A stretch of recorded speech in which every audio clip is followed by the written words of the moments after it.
아주 간단합니다. 사람은 이겨본 경험이 필요하다는 것입니다. 성공을 해본 경험이 필요합니다.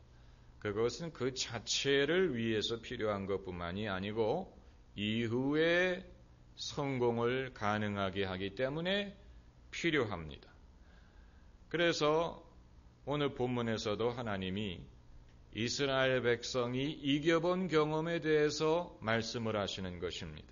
내가 헤스본에 거하던 아모리 족속의 왕 시온에게 행한 것 같이 그에게도 행할 것이니라. 이 시온과 싸워서 이겨본 적이 있기 때문에 바산과의 전쟁에도 이길 수 있으니까 그대로 하라. 이런 말씀입니다.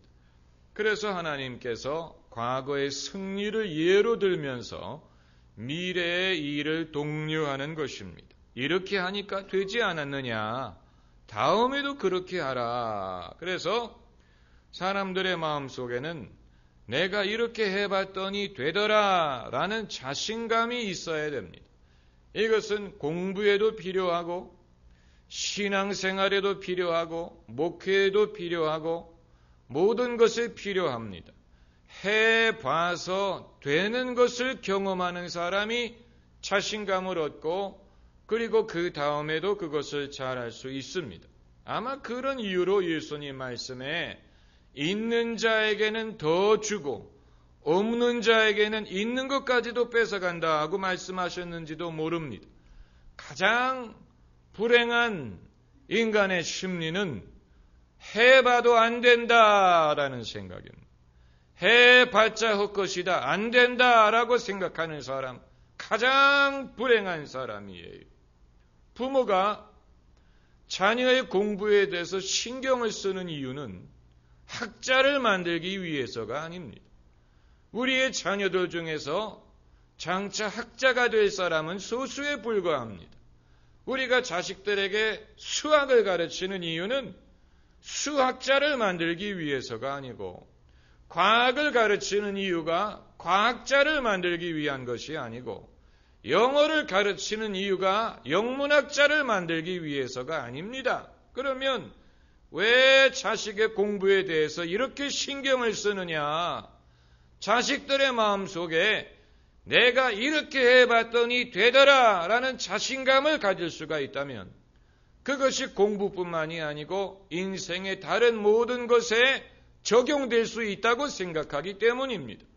그렇기 때문에 우리가 자녀들에게 공부를 통하여 어떤 성취감, 또 자신감, 또 성취에 대한 만족감을 경험하게 함으로써 그것이 장차 그들의 삶의 긍정적인 자산이 될 수 있다고 생각하기 때문에 그런 것입니다. 그렇기 때문에 만약에 공부를 통해서 그것이 안 된다면 다른 방법으로도 성공의 경험을 하게 해주는 것이 중요합니다. 그것이 운동이든 예능이든 일이든 어떤 것이든 상관없습니다. 반드시 공부를 통해서만 그런 자신감을 얻을 수 있는 것이 아닙니다. 제가 캐나다에서 고등학교를 다닐 때 이 학교 밴드에 잠깐 들어가서 기타를 친 적이 있습니다. 그런데 저하고 같이 수업 시간에 제 옆에 앉는 캐나다 남자아이가 수학 시간에는 제가 더 성적을 잘 받으니까 그것이 자신에게 어떤 콤플렉스가 됐던 것 같습니다. 그런데 이 친구는 전자기타를 기차게 칩니다. 얼마나 잘 치는지 몰라요. 그래가지고 이 친구가 저도 전자기타를 치는데 자기가 더 잘 치는 것을 알고는 저에게 뭐라 그러냐면 너는 나보다 수학은 잘하지만 나는 너보다 전자기타를 잘 친다. 이렇게 제가 뭐라 그랬습니까? 그 친구한테 수학을 내가 잘한다고 자랑을 한 적이 있습니까? 그런 적 전혀 없는데 자기가 괜히 자격지심을 가지고 너는 나보다 수학을 잘하지만 나는 너보다 전자기타를 잘 친다. 아무렴 어떻습니까? 그래서 그렇게라도 살아라. 그렇게라도 네가 기분이 좋으면 나는 괜찮다. 이러고 그냥 아무 대꾸를 안 했는데 이처럼 사람이 뭔가 성취감을 얻을 수 있는 분야는 넓습니다. 이 세상의 사람들이 무언가 어떤 성공이든 성취의 경험을 통해서 그런 자신감을 얻을 수 있는 영역은 넓습니다. 그런데 대한민국의 불행은 우리가 그것을 공부로 좁혔다는 데에 있습니다. 모든 것을 공부를 통해서 판단하고 공부를 통해서 잣대를 공부로 삼은 것이 우리의 문제입니다. 사실 젊은이들이 자신의 역량과 재능과 또 능력을 테스트할 수 있는 그런 영역이 넓습니다. 이 교육이라는 것은 결국은 그것을 발견할 수 있도록 해주는 것입니다.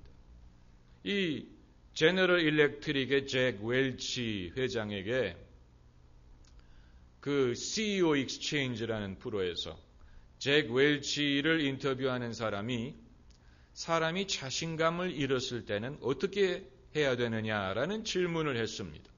자신감을 잃었을 때는 어떻게 해야 되느냐? 이 질문에 잭 웰치가 그건 어려운 문제다. 어려운 문제다. 아마 새로운 장소로 옮겨서 새로운 시작을 하는 것이 좋을 것이다. 이렇게 대답을 하는 것을 들었습니다. 네, 정말 맞는 얘기라고 생각이 됩니다.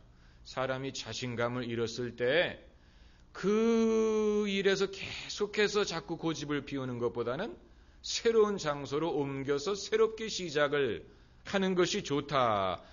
성경에도 그런 예를 볼 수가 있습니다. 야곱이 자기 집에서 트러블이 생겼을 때 그 아버지 이삭이 그로 하여금 하란의 외삼촌 집으로 가라고 했습니다.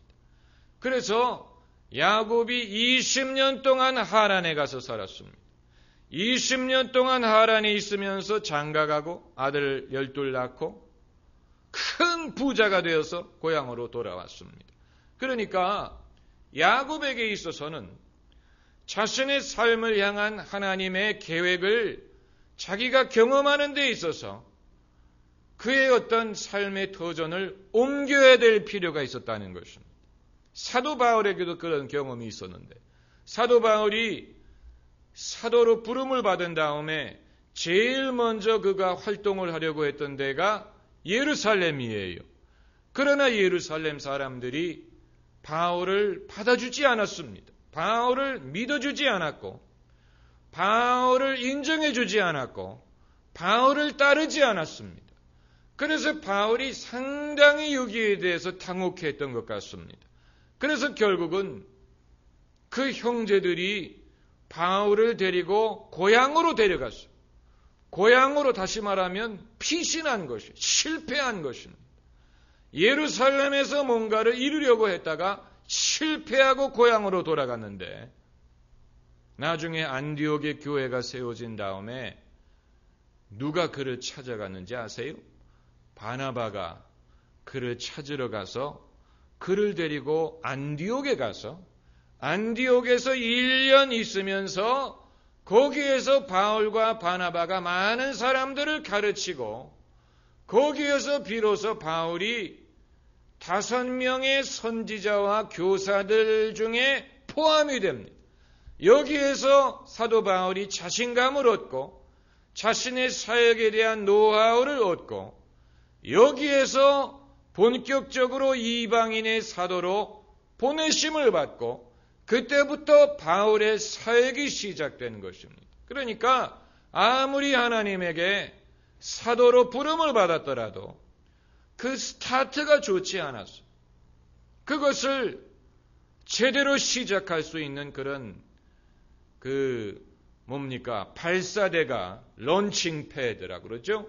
뭔가 발사할 수 있는 그런 플랫폼이 바울 같은 사람에게도 필요했다는 것입니다. 소도 비빌 언덕이 있어야 된다고 사람들은 뭔가 자신의 그 뜻을 이룰 수 있는 그런 이 다이빙 보드가 필요합니다.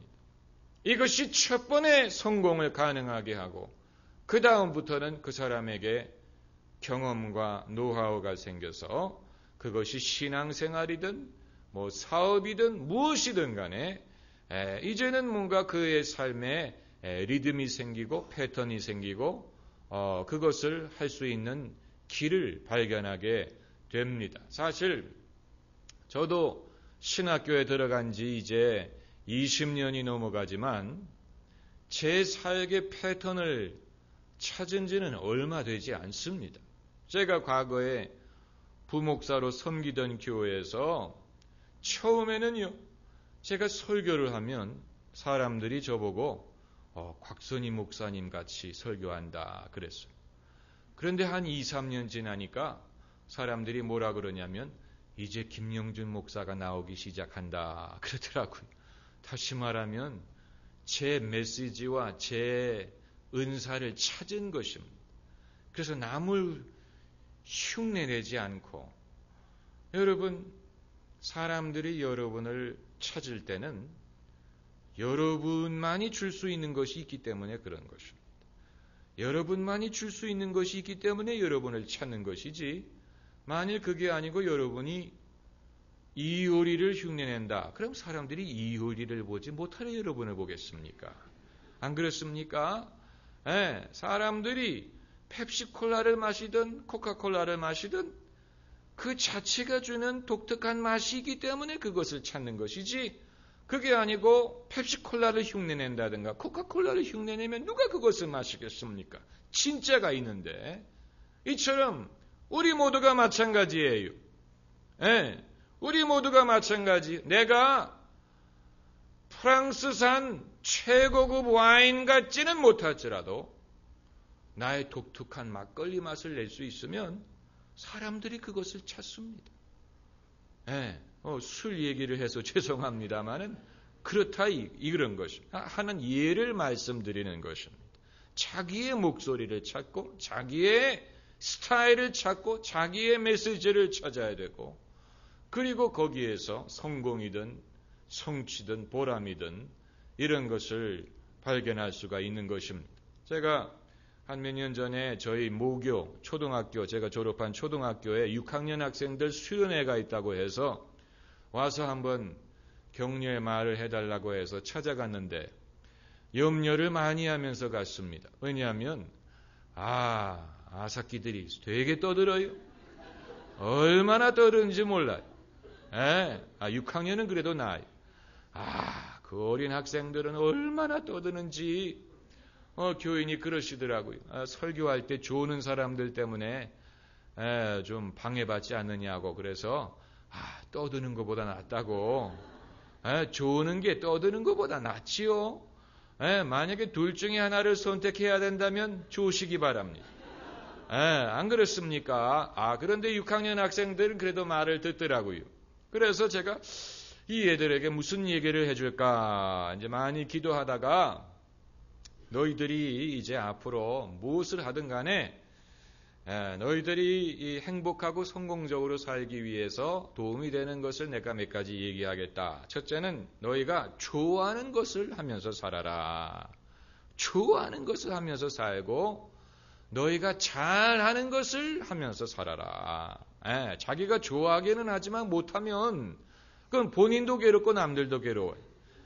자기가 좋아하면서 잘할 수 있는 것을 하면서 사는 사람은 행복하고 그리고 그것만이 아니고 그것을 해서 너희가 거기에 맞는 대우를 받을 수 있는 일을 하면서 살아라. 그러니까 사람들이 그것을 얻기 위해서 대가를 지불할 수 있는 의향이 있어야 된다는 것입니다. 중요하지 않습니까?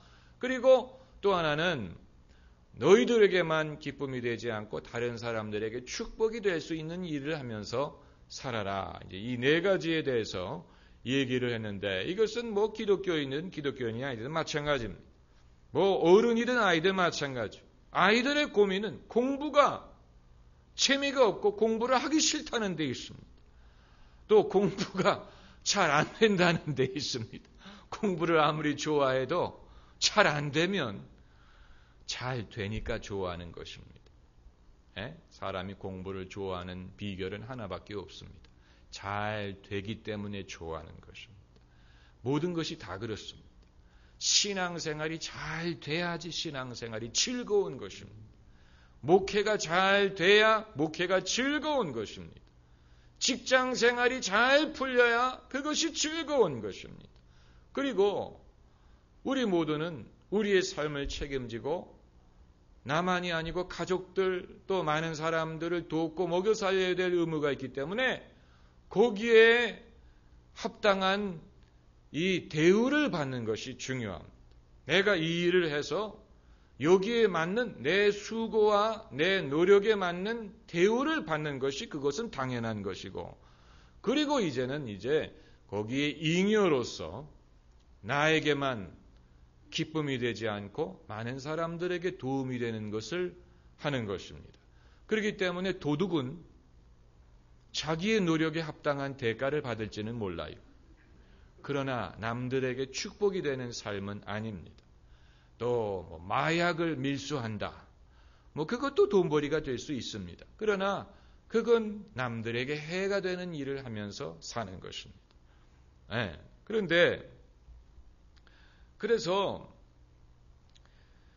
이 소도 비빌 언덕이 있어야 된다고, 이 첫 번째 경험, 첫 번째 성공의 경험을 얻는 것이 굉장히 중요합니다.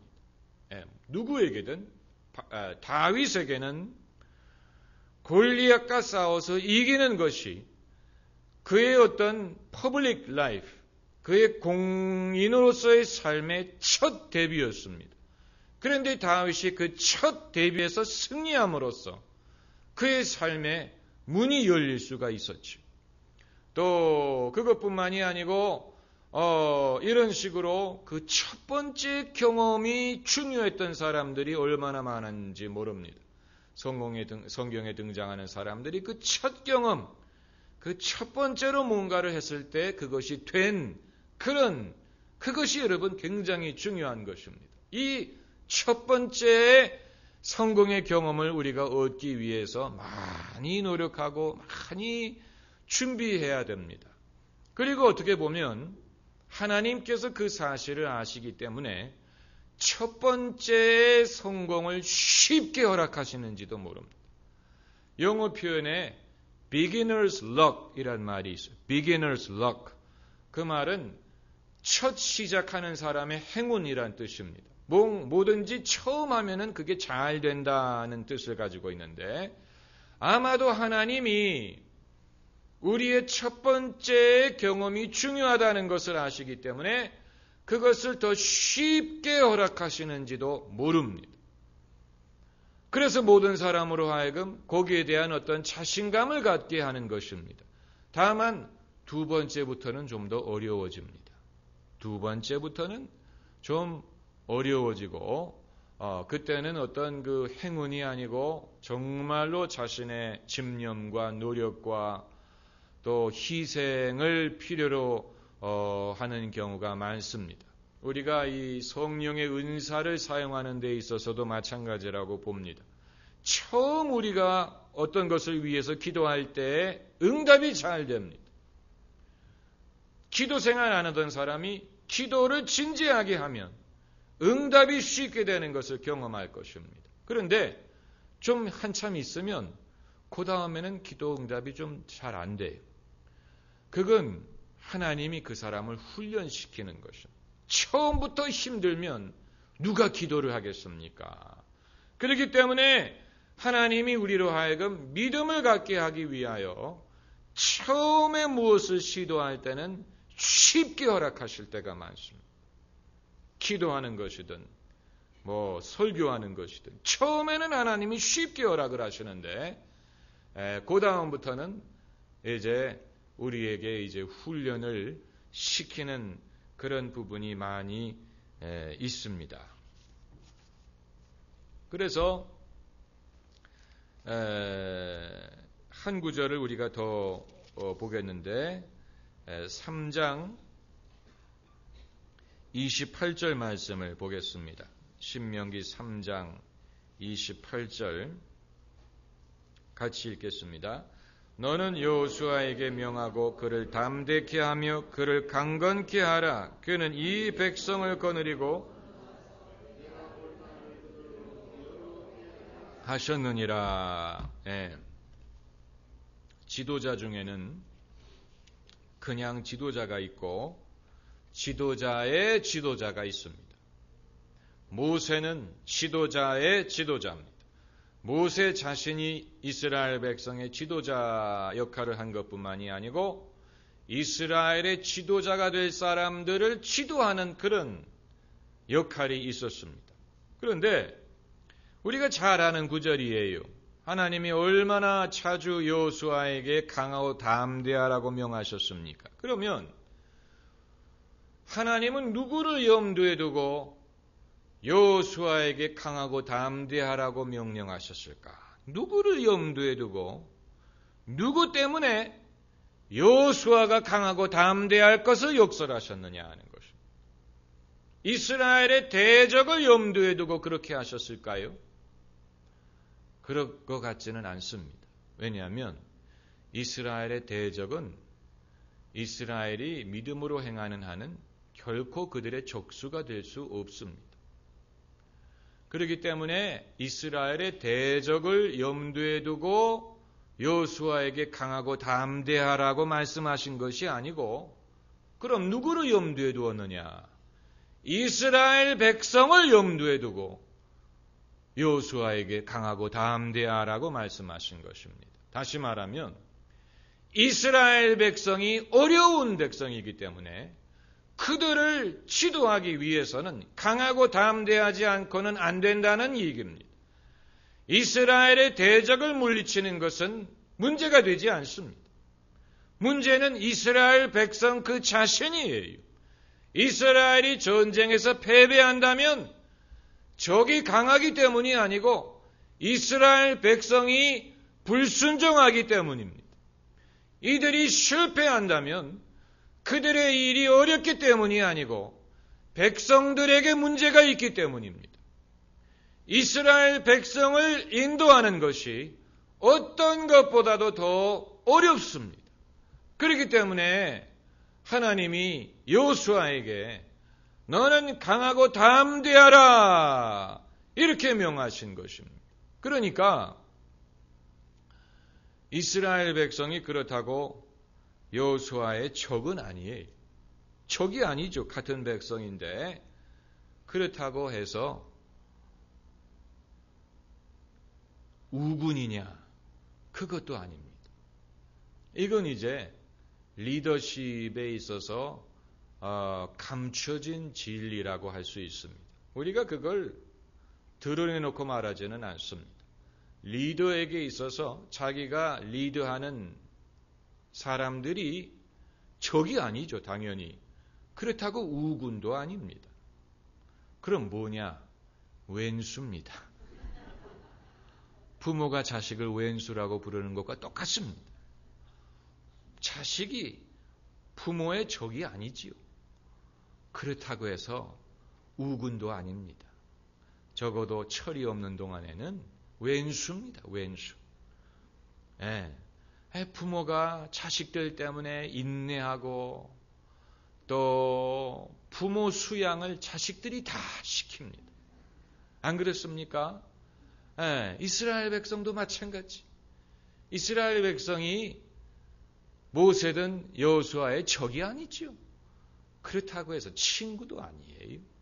왼수입니다. 왼수. 얼마나 속을 썩이고 얼마나 고집스럽고 반항하고 반발하고 이 백성을 인도하기 위해서는 강하고 담대하지 않으면 이 일을 할 수가 없어요. 적이 문제가 되는 게 아닙니다. 그들은 나팔 한 번 부르면 성이 무너지는데, 성벽이 무너지는데, 어디입니까? 성벽 무너진, 여리고, 나팔 한 번 부니까 성이 무너지는, 전혀 문제가 되지 않습니다. 문제는 이스라엘 백성들에게 있습니다. 이것이 어려운 것입니다. 그런데, 이제 궁금한 것은,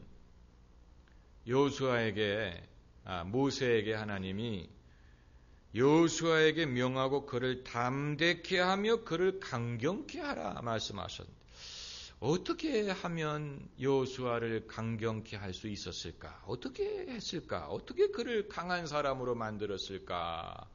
성경은 그것을 설명하고 있지 않습니다. 마치 예수님이 제자들에게 모든 귀신을 쫓아내는 권세를 주셨다고만 말하고 어떻게 그렇게 하셨는지를 설명하고 있지 않기 때문에 우리가 그것을 알 수가 없습니다. 예수님이 어떻게 제자들에게 권세를 주셨느냐?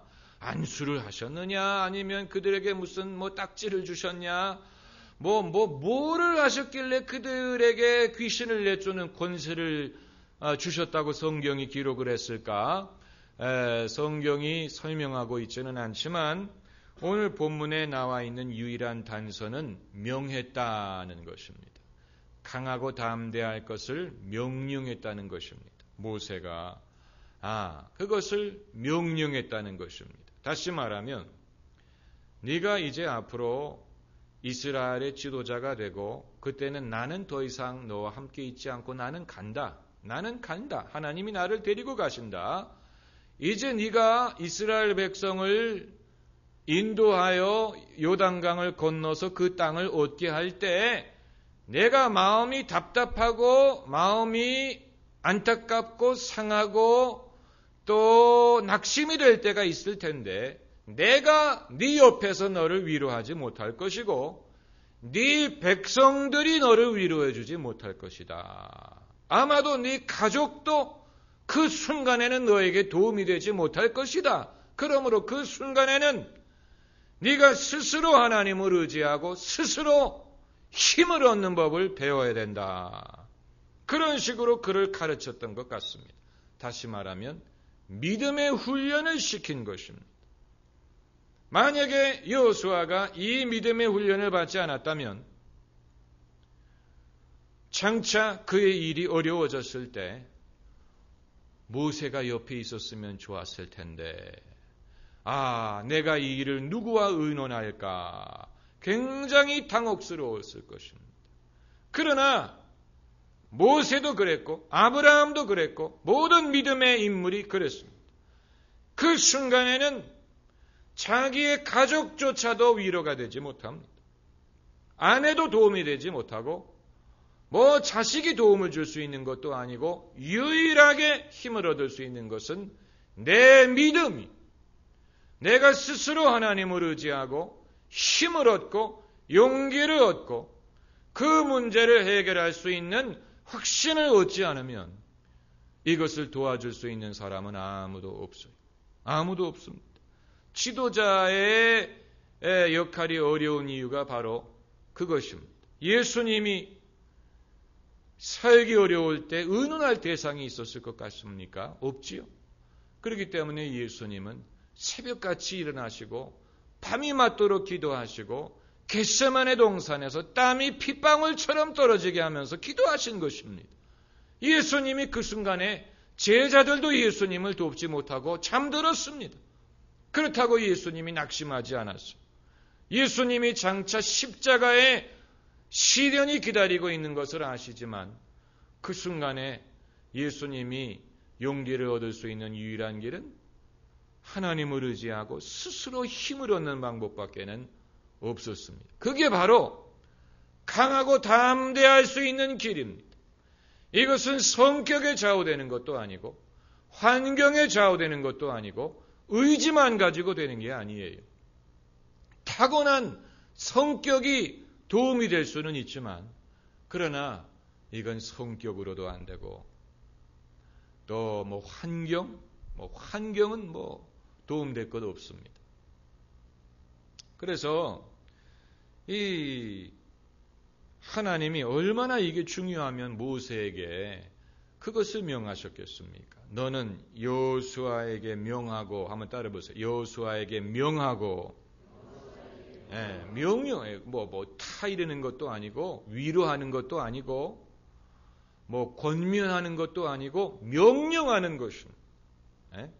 오늘날 같으면 내가 너에게 예수 그리스도의 이름으로 명하니 너는 강하고 담대하라. 이건 명해야 되는 것이지요. 명하고 그를 담대케 하며 그를 강경케 하라. 기독교 신앙을 우리가 잘못 이해하면 기독교 신앙에는 강함이라는 것이 필요가 없다고 생각하기 쉽습니다. 기독교는 온유함의 신앙이고 또 왼뺨을 돌려대는 것이고 온유한 자가 복을 받고 이런 식으로 강함이라는 것이 필요 없는 그런 신앙이라고 오해하기 쉽지만 절대로 그렇지 않습니다. 왜 예수님이 제자들에게 성령 받으라고 명하셨습니까? 성령이 너희에게 임하시면 너희가 무엇을 받고? 권능을 받고 You will receive power. 파워가 필요한 신앙. 성령의 능력이죠. 하나님의 나라는 말에 있지 않고 능력에 있다. 그랬어요. 아마도 여러분의 삶에 회의가 있고 고민이 있고 자신감이 없고 그리고 쉽게 일어나지 못하는 이유는 단순하다고 볼 수 있습니다. 여러분이 그 파워를 결여하고 있기 때문에 그렇습니다. 여러분에게는 지식도 있고 교양도 있고 착한 마음도 있고 좋은 의도도 있는데 그것만으로는 하나님의 일을 할 수 없습니다. 그것만으로는 리더가 될 수 없습니다. 강해야 됩니다. 강하고 담대해야 됩니다. 이것은 영적인 담대함이에요. 영적인 파워입니다. 이건 대안이 없습니다. 영적인 파워가 없이는 아무리 여러분이 선한 뜻을 가지고 있어도 그것을 이룰 수 있는 능력이 없습니다. 왜냐하면 마음은 원이지만 육신이 약하기 때문에. 육신이 약하기 때문에. 그러므로 강하고 담대한 것은 옵션이 아닙니다. 옵션이 아닙니다. 나는 여자기 때문에, 나는 아내이기 때문에, 나는 아이이기 때문에 천만의 말씀. 이건 남녀 구분 없습니다. 남자도 여자도 나는 치마만 입었지 사실은 남자다. 이런 식의 어떤 담대함이 있어야 됩니다. 나는 치마만 둘렀지 사실 이 일에 있어서는 나는 남자다. 좀 어폐가 있는 말이지만 다시 말하면 나는 여자기 때문에 안 된다. 이런 생각을 할 여유가 없다는 것이죠. 왜냐하면 남편이 남편 구실을 못할 때가 많아요. 영적인 부분에 있어서. 남편이 남자 구실을 못합니다. 영적으로. 영적인 면에 있어서 여러분을 도와주지 못합니다. 그럴 때는 아내라도 남자 역할을 해야 돼요. 가장 역할을 해야 된다. 우리 집을 내가 결코 이대로 내버려두지 않겠다. 내가 기도하고 내가 금식해서 기도하는 한이 있더라도 이 가정이 하나님께 돌아오고 내 자녀들이 정신을 차리고 이 집안이 망하지 않고 하나님이 이 우리를 돕는 것을 경험하게 하게. 이런 담대함이 없이는 우리 앞에 있는 시련을 감당할 수가 없습니다. 여기에는 남자, 여자, 나이 어린 사람, 나이 많은 사람의 차별이 없습니다. 남자가 못하면 여자가 해야 되고, 어른이 못하면 애들이라도 해야 됩니다. 부모님이 못하면 자식이라도 해야 됩니다. 누군가는 해야 됩니다. 누군가. 그래서 내가 볼 땅을 그들로 기업으로 얻게 하리라. 여호수아 한 사람이 강하고 담대해서 이스라엘 백성이 땅을 기업으로 얻을 수 있다면 그건 그만한 가치가 있는 일입니다. 민족이 복을 받고 민족을 향한 하나님의 뜻이 이루어질 수 있다면 지도자의 수고는 결코 헛된 것이 아니에요. 할렐루야. 기도하십시다.